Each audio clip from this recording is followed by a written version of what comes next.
পুরা শরীরটা ব্যথা অনুভব করবে নাকি শুধু চোখের জায়গাটা? পুরা শরীরটা আমার এই ব্যথা অনুভব করবে, তাই না? শরীরের একটা অঙ্গ ব্যথা পেলে যখন পুরা শরীরটা ব্যথা পাবে। যদি কোনো মুসলমান যদি ব্যথা পায় তাহলে আরেকজন মুসলমান কি ব্যথা পাওয়ার কথা না? মুসলমান ব্যথা পাবে না। আজকে যে সকল শিক্ষার্থীরা নিহত হয়েছে বা আহত হয়ে আছে, তাদের যে পরিবারগুলো, তাদের যে বাবা মা কি অবস্থায় আছে এটা আমরা উপলব্ধি করতে পারি না।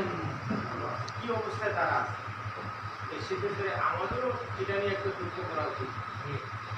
এরূপ দুর্ঘটনা আমরা দেখিনি কোনদিন, এরূপ একটা মানে অকস্মাৎ দুর্ঘটনা হয়ে গেল, এটা আল্লাহরই ইচ্ছা এটা হতে পারে। তো সেক্ষেত্রে আমরা অন্য কিছু দিতে না করলে একটা দোয়া তাদের জন্য করি।